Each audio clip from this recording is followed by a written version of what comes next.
A mother's breastfeeding experience changes drastically over time, starting with her child's birth through the months of her baby's life. Today, we continue our conversation in our series called Breastfeeding Expectations.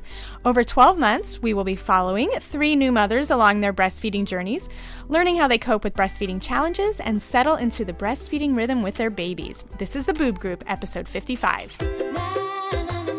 Breast milk, it does a baby good. Silly daddy, boobs are for babies. I make milk. What's your superpower? If my breastfeeding offends you, put a blanket over your head. Dairy diva. Don't be lactose intolerant. Nursing nature's own breast enhancement. Meals on heels. Whoever said there's no use crying over spilled milk never had to pump. Breast milk. All udders are inferior. Whatever your point of view, we're here to support your breastfeeding goals. We're the Boob Group, because mothers know breast. Welcome to the Boob Group, broadcasting from the Birth Education Center of San Diego. The Boob Group is your weekly online on-the-go support group for all things related to breastfeeding. I'm your host, Robin Kaplan. I'm also an international board-certified lactation consultant and owner of the San Diego Breastfeeding Center. Thanks to all of our loyal listeners who have joined the Boob Group Club. Our members get all of our archived episodes, bonus content after each new show, special giveaways, and discounts. Subscribe to our monthly newsletter for a chance to win a membership to our club each month. Another way for you to stay connected is by downloading our free app available in the Android and iTunes marketplace. We also have something cool going on right now. It's a Mother's Day giveaway. If you go to our website, theboobgroup.com, and go under the giveaway section, you have a chance to be entered for one of these fantastic 3 prizes. So the first one is the Safety First Advanced Solutions Collection. It has lots of great items such as the no-touch thermometer, which is awesome in our house, the nasal aspirator, which is my kid's least favorite thing in the cupboard, and some oral care and hairbrush and comb and nail clippers and things like that. Nip clippers. Nail clippers, no nip clippers. Another thing you could be entered for is the new Moby Go carrier, which is perfect for older babies on the go, as well as the Peek Away 4-in-1 Essentials Nursing Kit. So this is a cute little bag that holds a nursing pillow, a built-in changing pad with removable wipes, and a nursing cover that ensures privacy even in public. So go ahead to our website and enter the Rafflecopter giveaway, and you could be entered for one of these 3 fantastic prizes. So today, Jen is actually on vacation with her family, so we have our other 2 lovely panelists in the studio. Would you like to introduce yourselves, please? Sure. Hi, I'm Cherry Christensen. I'm 32, and I work in consumer research, and I have one daughter. Her name is Callie, and she is 10 months old. And I'm Annie Hall. I'm 36 years old, almost 37, but 37 in 2 weeks. Still younger than Ms. Robin Kaplan. And I have a daughter who's almost 12 months, Ellie, and that's it. All right. I know. I was telling my husband yesterday on the way home from driving somewhere, I'm like, I'm going to be 37 in 2 weeks. Like, that seems really, really old to me. Yeah. And he's like, it's not. Like, I feel young. I can't believe I've been, alive 37 years. I'm like, I know, but when you say 37, it just seems old. Yeah. So I apologize for anyone listening who's over 37. I swear you're not old, but just I feel really old at 37. It's just that I feel like I was just 16. I know. That's why 37 suddenly feels like, holy cow, that's 2 decades ago. I know. So, I know. Crazy. Yeah. All right. We'll be right back.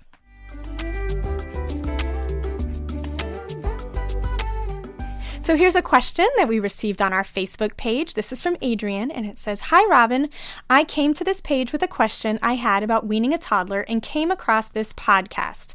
So helpful. With my oldest son, I had been told by a lactation consultant and attachment parenting specialist that if I didn't wean him by 18 months, it could become a child-led weaning issue. She said that if I chose to wean after 18 months, it would be very hard for him both cognitively and emotionally. This caused me a lot of stress because I didn't want a nursing 4-year-old, so I weaned him right before he turned 18 months. Luckily, it was an easy process and turned out to be very mutual. Ashton is now 15 months, and my goal is to make it to 2 years. But I was worried about traumatizing him if I was ready to wean and he wasn't. From listening to this podcast, I now feel that it's not so much the age of the child, but rather that the child is gently weaned over a period of time. Sorry for the lengthy post, but I've just been thinking about this a lot, and I wanted your thoughts. Thanks." Hi, Adrian. This is Andrea Blanco, International Board Certified Lactation Consultant. Ashton sounds like a very lucky toddler to have a mom who's so concerned with his well-being. As you mentioned, weaning at any age should be done gently if possible.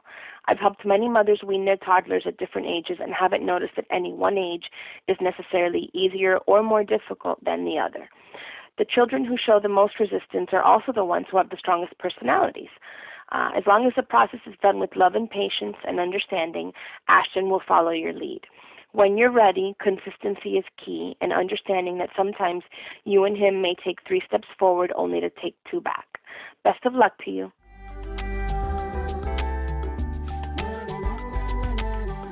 So today on the Boob Group, we're discussing with Annie and Cherry their breastfeeding experiences and what they've been like during their baby's 10th and 11th month. I realize Cherry said in the last episode that we recorded that she doesn't want to round up that her baby's in her 11th month. Today? But today's the... So she'll be 11 months in a week. By the time this airs, she'll be 11 months. Okay.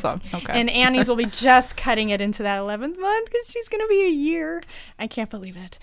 So ladies, what has it been like to breastfeed an almost or an 11-month-old? What does your breastfeeding relationship look like right now? Cherry, you want to go first? Active. It is. I remember when she was first born, and I would see all these pictures on the internet of, sort of nursing toddlers and getting into all these weird positions and things like that. And now I truly, truly can understand and relate to that because she can't sit still to nurse. Sometimes, it's early in the morning or late at night are still my favorites just because that's when it's kind of most peaceful.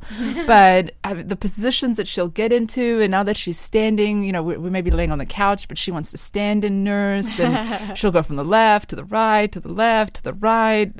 I'm not exaggerating the speed at which that happens. And then her newest thing, which I think I may have mentioned last month, I'm not sure, but she likes to hold onto the nipple that she's not nursing. And it's a volume control. You didn't know that? Well, so that's actually exactly how she's treating it. She'll grab it between her thumb and her little, pincer, the little pincer grasp, and she's holding onto the nipple, and she will sort of dial it like it's, like she's adjusting the radio station or something.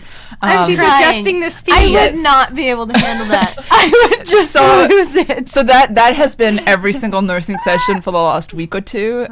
We were on vacation, which I know we're going to talk about, so I'll save that. But thankfully, when we were kind of out and about on vacation, she actually didn't do that much. But I do sleep without a shirt most nights just because it's been so much easier with nursing, because then I don't have to worry if she can't find it and she's fussing, and then I don't have to wake up as fully. But then the downside is at night she has such easy access to the little radio dial that she can just grab hold. And so when she's doing that left, right, she'll switch too. So she's nursing on the left, she's holding on the right, then she's nursing on the right and she's holding onto the left. Oh my gosh. And I have to share a funny story because the other night, I thought that was funny. Well, I have to share another funny story in that I decided that my husband needed to experience this. So I obviously was not nursing with my husband, but I said to him, I was like, I just want you to imagine this. And so I simulated it with one hand. I was just kind of cupping one side, and then I was tweaking his nipple on the other side. And he's like, oh my God, that's so irritating. Stop it. And I was like, no, wait, it's just been 2 seconds. Hold on. And then I switched into the other side, and then he was laughing. He was like, oh my God, that's ticklish. That's irritating. That's annoying, whatever. It's so much stimulation. Yeah. And I was like, this has been 1 minute. Are you joking? This is my life all day. So it's definitely been very, very entertaining, and she's still not doing solids. So this is what we do all day long, but it's all good. We're having a good time. That's awesome. How about you, Annie? I just think this is so interesting because it's so opposite. My experience is so opposite of yours. Ellie is I think I'm in transition of just breastfeeding her twice a day. And stopping to pump at work. That's great. Which is really nice. But it's and then I remember feeling how am I going to do that? How am I going to stop? And now it just feels like it's the energy in me. It feels like it's ready to stop, and so it's just sort of happening. And the energy for me to keep working, or I don't feel stressed out about that needing to pump. Yeah.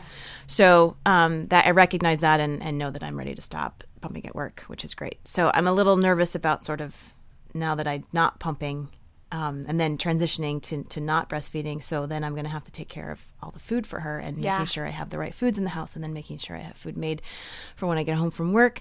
And so I'm a little stressed out about that. But But as far as breastfeeding, I'm sort of looking forward to just breastfeeding her in the morning and at night and cherishing those 2 times. And Jessie asked me what I wanted to do tomorrow for Mother's Day, and I said I just want her on me. Yeah. I just want to wear her. So I'm feeling maybe that sort of through that transition that I'm wanting to hold her close as much as possible.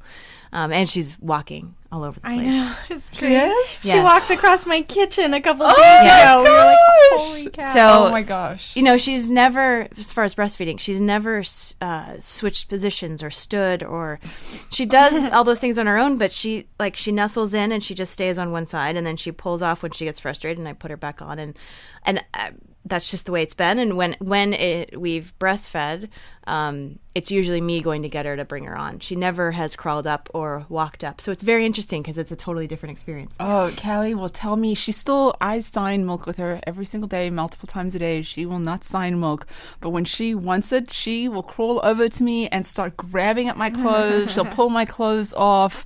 Sometimes if she can't get the shirt off, she'll just try latch on anyway. Yeah. So So she interesting. knows what she wants when she wants it. I love how different it is. That's so cool. Yeah. So what's the easiest part of breastfeeding right now, and kind of what's the most challenging, would you say? Sherry, how about you first? Easy. Well, I was actually just at a La Leche League meeting 2 days ago, and I think sometimes you forget. Well, actually, no, it's a good thing we forget, right? Because otherwise we wouldn't do this all over again. But I was just watching a mom with a sort of brand new little squish that was only a couple weeks old, struggling with, getting the baby to latch. And I think I take that for granted. So that's the first thing that would come to my mind is like, I don't have to worry about latch. So anyone out there that's listening, that's struggling with the latch right now with a little itty bitty baby, it won't last forever. So I think that's easy. Just, I don't have to worry so much about her cues anymore. Although that's not unique to 10 or 11 months. That's been for a while. But we're just really in sync with one another. Everything kind of feels a lot easier these days. So Cool. Anything challenging? Anything challenging Besides the nipple tweak? The nipple tweaking, probably. Yeah, what's challenging? If there's nothing, you don't have to say I think anything. I think what I mentioned before about the signing. We took sign language classes from when she was only about 10 or 11 weeks old. I started signing with her from the day she was born. Like, she should be speaking fluent sign language at the rate we're going. All I want is milk. That's all I want. And that, to me, I wish that I could get her to communicate a little bit better. I certainly know when she wants it, but sometimes if my husband's holding her, she'll start having like a little tantrum, the crawling all over me, the clawing at my shirt. It would just be so much easier if she could just do this. And I'm doing the little milk sign for milk right now for those who can't see. That's challenging. Yeah. It's not a deal breaker, and we'll keep trying. But that would just make things a little easier if she could just be like, "Hey, I want some milk," Yeah. and then we can skip the whole like fussing part. Absolutely. How about you, Annie? What's the Fussing is so much easiest? easier. What's the most challenging? I think that maybe I don't know what's easiest because it's easy. Yeah. So her transferring to bottle to other people has been so easy. I haven't had to worry about that from the beginning. So I'm really grateful that I can work and not worry about what she's doing during the day and what she's taking, because she just takes the bottle so great. And so I think my challenge coming up is just translating to coconut milk and going weaning. That's my challenge, because I'm a little nervous about just making sure she has the right food, and I don't know. It's a new thing to obsess about. Totally. So, Cherry, you just got back from a vacation with your family, and I know Annie has a big trip up on the horizon. So what was it like traveling with an almost 11-month-old, and any travel tips for parents with a crawling baby? Yeah, it was actually great. I never traveled with her earlier, not on a plane anyway, and so I really didn't know what to expect. And we were originally, this trip was supposed to be something that we did when she was about 3 months old, and due to some like postpartum complications, there was no way we were traveling. And in hindsight, I think, oh gosh, that would have been so much easier. I just would have had this, sort of chill sleeping baby. But it was great. She was wonderful. I would say, baby wearing was key. I standing at the airport in the airport parking lot, looking at all these different carriers that I brought with me, trying to decide which one. And I was like, screw it, I'll just bring all of them. And so I ended up taking about 4 different wraps or carriers or slings with me. I used every single one of them at some point on the trip. And then on the actual flying part, Annie, are you going to be flying on your trip or driving? You'll be flying. We'll both. So both. So on the actual flying part, I wore her on the plane. I wore her throughout the whole airport. We don't own a stroller, so that wasn't. Everyone's like, "Oh, take the stroller," and I'm like, "Well, we don't even have one." So, and I'm glad we didn't. I wore her through the whole airport. I was a little bit worried about wanting to give her time to kind of crawl around, but then also kind of being a little icky. Yeah, the touching airport. And I actually just wore her the whole time. And when her free time, and sort of in quotes, was taking her out of the carrier and letting her sort of play around on our laps. I didn't really let her actually crawl around the airport. But it was actually fairly easy. And I think baby wearing and breastfeeding were the 2 things that really got us through. We had 4 flights, 2 to our destination and then 2 back. And on the 3rd flight, which was actually a red eye, which was the one that I was like the most petrified about, because if you have a screaming baby at 2 p.m, people are going to be annoyed, but no one's really got this expectation of having a good night's sleep. Although people shouldn't have an expectation of a good night's sleep on a red eye either. But on a red eye, the lights are dim. People are expecting it to be quiet. And she slept from about 10 minutes after takeoff, and she was still asleep when we got off the plane in Los Angeles. And I of course, did not sleep. I slept maybe an hour or 2 because she kept waking up. And every time she would sort of like wake up, I would just shove a boob in and just keep her asleep. But a guy in a row, 1 or 2 rows in front of me, turned around to me as we were sort of getting off the plane, and he's like, "Oh my God," he's like, "I did not hear your baby once. Like, what did you give your baby?" And I think he was thinking like Dramamine or something. Yeah, that I had drugged her or something. And I was so out of it at the time. It's 6:00 in the morning. We haven't slept in like 2 days, that I just kind of smiled and I said, "Oh, I'm so, I'm just really grateful." And he's like, "No, I'm really grateful." But then afterwards I was like, why didn't I tell him, like, milk, mommy's milk? That's what I gave her, baby Ambien. But yeah, so it was really great. So those would be my tips to you, Annie, is definitely have like a good carrier if you have one or borrow one from someone for the plane. And that kind of keeps baby close and sort of eliminates, especially if she's walking now, because she might want to be running up and down the aisle. So if she is walking, then I would say let her do that at the airport. Find a little sort of quiet, secluded place where you can let her run around and get that energy out maybe before the plane. Yeah, good tip. And Sherry, also one other question before we get to our break. You had mentioned that before the show, you and I had spoken that you hadn't pumped while you were on vacation because you were together. And then when you got back, you noticed your pumping output had gone down. Yes. So has it gotten better since you've been back at work? It has gotten better. So much better that I actually woke up this morning and I was brushing my teeth and all of a sudden my leg felt wet. And I looked down and I was totally leaking and I was like, oh my God, I can't wait to tell Robin. Because yes, we weren't gone for that long, but there was a weekend before and on either end. And so I actually ended up not pumping for going on 10 or 11 days. And I've always had an oversupply. And I think that on this trip was the first time that I didn't. It was, it's been a long time since I've been exclusively breastfeeding with no pumping. And I think just that in those 10 days, miraculously, for the first time ever, we just got into total rhythm and sync with sort of our demand and supply. And there just was no excess. And so when I came back to work and I pumped the first time, and I don't want to make people feel bad because I'll say my poor output and then someone will be like, that's more than I ever get. But for me, it was less. It was about 50% less than I normally pumped. And I kind of freaked out. I was sitting there in the nursing room texting Robin being like, oh. And then the next day was just a little bit better. And then on Thursday, which was kind of day 3, it was like it was like maybe half an ounce more. But each day was just going up and up until yesterday was pretty much back at my normal. And there is no normal. I mean, my variance can really depend from day to day, but it was more in line with my average. And it was the first day that I went into the pumping room feeling like, I need to pump, because I hadn't had that feeling. But every other session that I had this past week was more just me looking at the clock and being like, all right, it's been 3 hours, I should go. And I feel I feel a lot glad. of relief, and so it was definitely a day of worry, and I definitely dipped into my freezer for the first time, which was a new experience, but everything's better. Very cool. All right, well, when we come back, Annie and Cherry will discuss how much they plan to continue to pump at work. I know Annie's kind of touched on that already, and what they feel most proud about as they are approaching their baby's first birthdays. We'll be right back.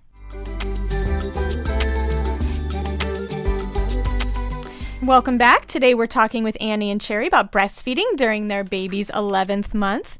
And so, Annie, now that Ellie is eating so much solid food, you had mentioned that you're thinking about cutting out that pumping session at work. Do you think you'll drop it in the near future? Have you already started? Well, I didn't do it yesterday. How'd your boobs feel? They were fine, but I fed her when I got home. So and then I didn't feed her before she went to sleep. But that was because we went out. So I probably would have done a couple of times. So at dinner and then before she went to sleep. Mm-hmm. And in talking with her care provider, she told me that she just wasn't that interested in the bottle as much. So I cut that down to one bottle, which it's sort of still the same amount of milk, but I just put it in one bottle. Maybe it's a little bit less. And so that's kind of my goal, is to just have her supplement during the day with I think I'm going to start with coconut milk. And then, I mean, it was fine. So I might try that this week. What I'm trying to do is wean before I go on the 2-week trip. Yeah. Or at least, I don't know, because there's something else that's coming up in July that we're going to be gone for, and I don't want her to have breast milk during that weekend. So I think that's the end of July is my goal, to be completely done. Okay. Have you switched her to a sippy cup yet? I knew that my kids, as soon as my kids started getting something other than breast milk in a bottle, they were like, I don't want this bottle anymore. And so we just switched straight to sippy cup, which was nice and easy. So that was that. She has cups with straws and cups with sippy. Uh-huh. So I haven't put milk in it yet, though. So I was going to do that next. Very cool. Cherry, since Callie is still mostly on breast milk and not too into solids, how often are you pumping at work? I'm still pumping twice at work. I'm gone usually, it depends, but on average from sort of 9 to 6-ish. And so I usually will try and pump sometime between 11 and 12, and then again between 2 and 4, depending on when the first one was. Every now and then I would just pump once a day. Like if I didn't get there at 11 and all of a sudden it was 1 o'clock, then it would seem stupid at 4:30 to be pumping, when I'm like, if I can just stick it out an hour, I can just go home. So I'm still pumping, twice a day. And I had this realization, especially at the Staleche League meeting that I was at, where I was chatting with 1 or 2 other moms who had gone through similar experiences, that I will be pumping at work for a while. Because my initial plan was, well, not plan, but I came to this realization a couple of weeks into pumping at work, when I was hating it, that I was like, I can breastfeed for a really long time and not have to pump for a really long time. Like, those two things don't have to be equal.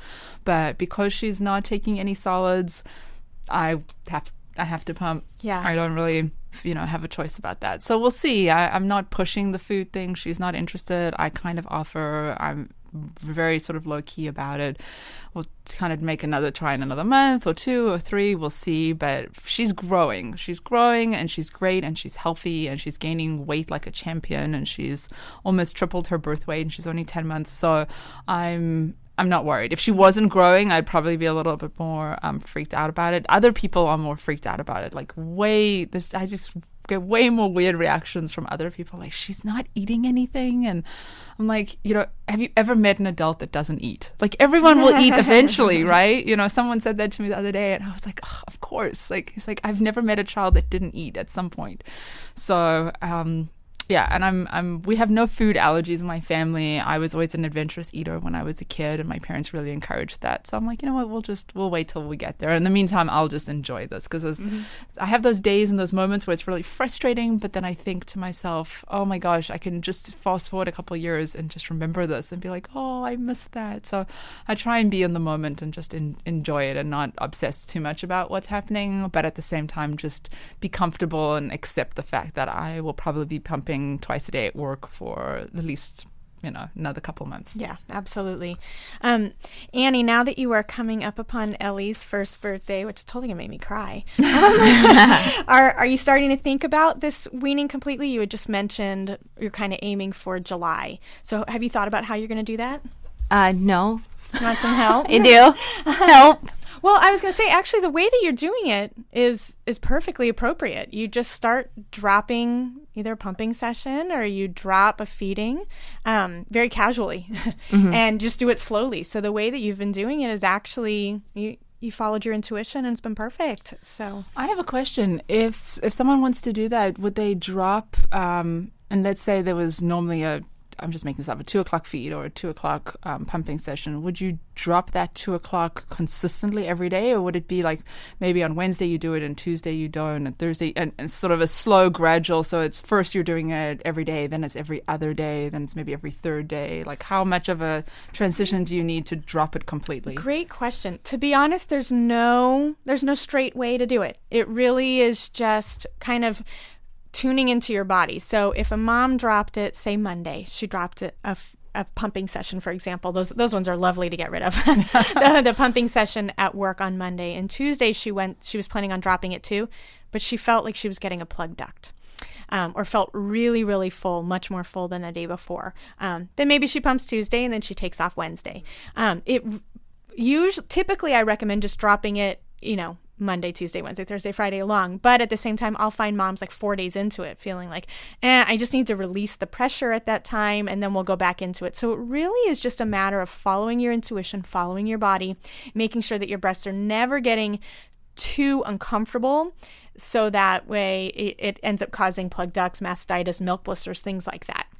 So, and also choosing ones that are most moms I find save the right when baby wakes up, right when the baby goes to bed, or as child, who knows how old they are when they're feeding them. So, wake up in the morning, going down to bed, and then maybe a nap one as well. Those are the hardest ones to get rid of because they're the most squishy then. And so there's nothing better than pulling a baby into bed with you, nursing them, and then you guys get to snuggle or actually go to sleep for another hour or two. I mean, that's fantastic. Or nursing them to sleep and then they fall asleep on you. And Anna, you've said too, Ellie will pull off and then just pop her thumb into her mouth. And she's like, okay, I'm done. And then she falls asleep in your arms or she's so snuggly in your arms. And so those ones are the hardest ones to get to end on. And so really getting rid of the middle of the night ones as well as the middle of the day ones are kind of the easiest transition. And then you choose which one is your absolute most favorite time and you save that one for the last.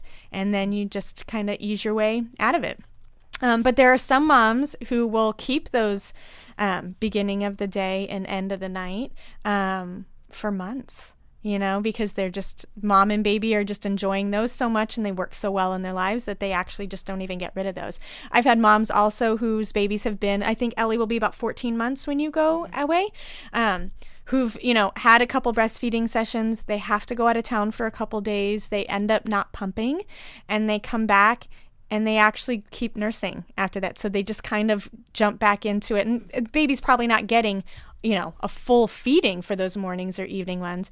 But that cuddle time was so important that they just jump right back into it too, or they don't. I've seen both ways. But it's whatever works best for the family. So, but just paying attention to your breasts and making sure that they're not ready to explode because you're getting rid of, dropping feedings, then maybe that's not the best one to drop. So then when you drop those feedings, do you then supplement with a milk? It depends. Do you have to? No, you don't have to. That's the thing.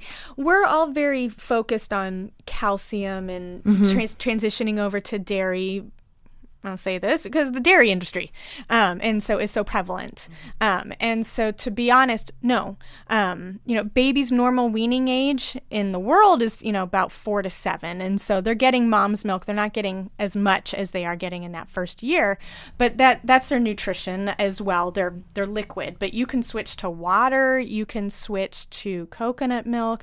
You could switch to a little bit of, even juice and water mixed together, but there doesn't have to be a milk substance. Okay. So you can choose whatever you want to put in there. So if it's going to do coconut milk, hemp milk, almond milk, anything like that is totally fine at that, 1 year mark. So I know, right? Lots of interesting stuff. All right, ladies, looking back over these past 11 months, what are you most proud about when it comes to breastfeeding? And even what are you most proud about, just being a mom? We're coming up on Mother's Day, so talking about this transition into motherhood. I think in terms of just being most proud about coming to breastfeeding, just that I didn't give up.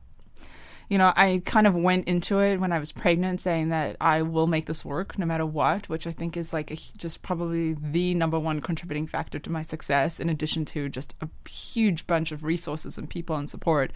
But I think I just was determined to make it work. And so sitting here, when you asked the question, at the beginning of the show about, what's easy, and I said, well, kind of everything's easy. There was definitely a time where I was sitting in my bedroom at 3:00 in the morning, crying my eyes out in pain, being like, oh my God, like this is how it's going to be like forever. Because in that moment you feel like it is. But I think that's what I'm really proud of, is that I didn't give up, and I got to this easy point, even if I have to have my nipples tweaked every time I feed her. That this too shall pass. And what am I most proud of with becoming a mother? I think you asked this question actually a couple months ago, and I think my answer is probably the same, which was that I've just tapped into this inner voice that I just didn't know that was there, and just found this confidence in myself and in trusting my own decisions. Because with breastfeeding, with parenting, with sleep, with food, with everything, everyone has an opinion.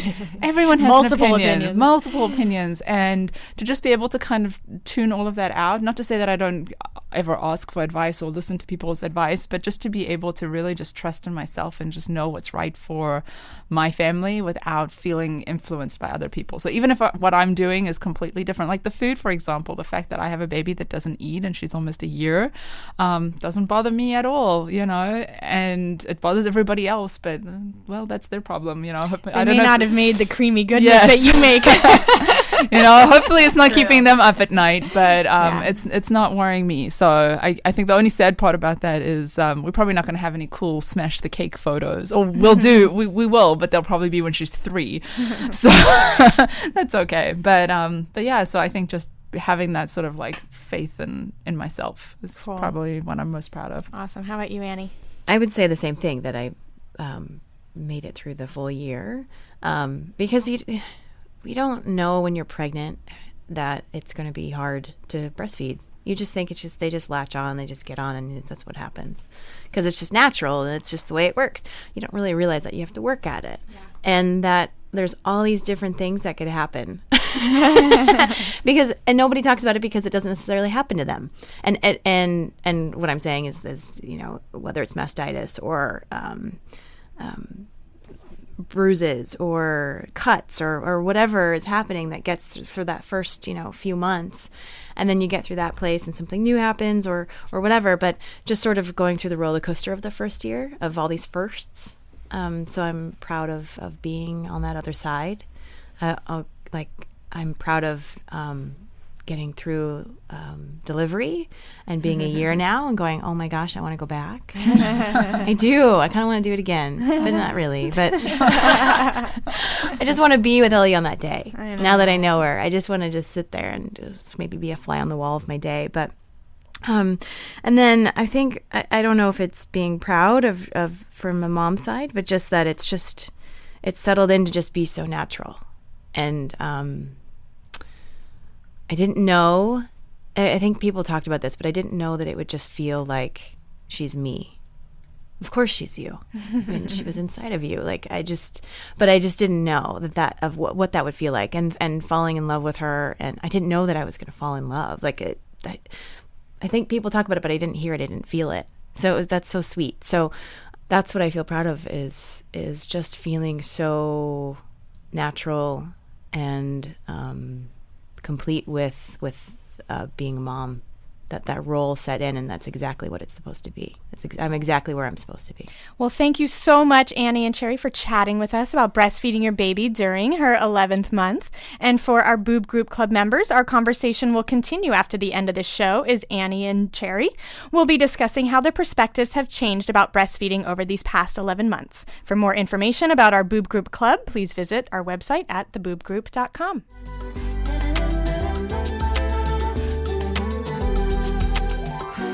Before we wrap things up today, here's Denise Altman with some nursing basics for the new mom. Hey there, Boob Group. My name is Denise Altman, and I'm a private practice IBCLC, otherwise known as a registered lactation consultant. Private practice means that I have my own business, and I specialize in prenatal education and breastfeeding support. This session is about prenatal prep to breastfeeding, something I definitely have an opinion about. In addition, this session is for grandma and daddy and other support persons helping the breastfeeding mama.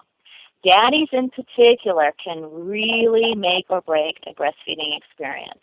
Oftentimes that important partner is mom's greatest advocate. When the partner is the daddy and the dad is attending the class, most men think differently than women think. Daddies are great for remembering diaper counts, times, and durations of feedings, that sort of thing. And we'll start taking notes about that, mental notes about those facts and topics during the class itself.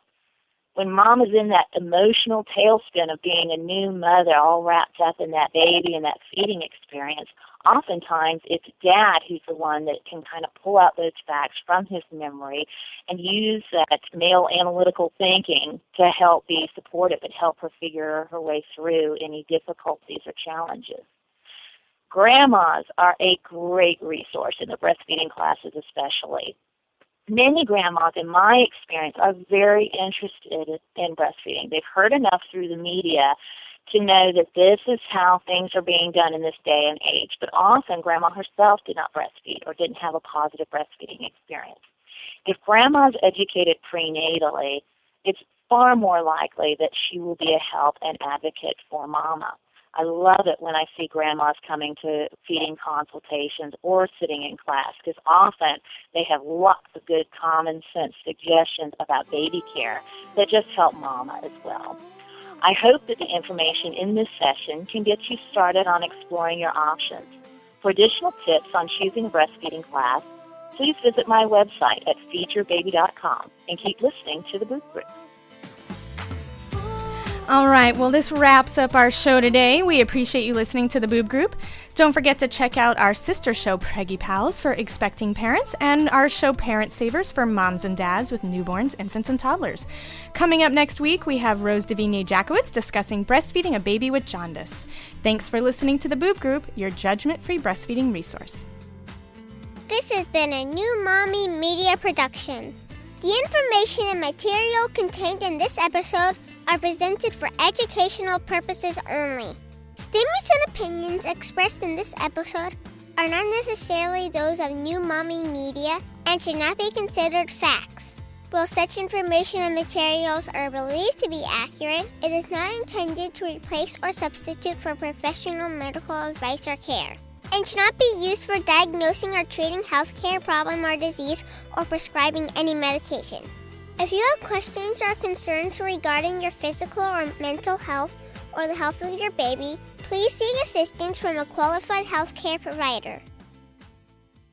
Hey mamas, don't forget to check out Mighty Moms. It's our online community built for new moms just like you. Not only can you connect with other moms, but you can also join us backstage for special mom-only online events. And you'll also be notified when we're recording so you can join us as a special guest. Visit our website, newmommymedia.com, and click on the Mighty Moms banner. It's free.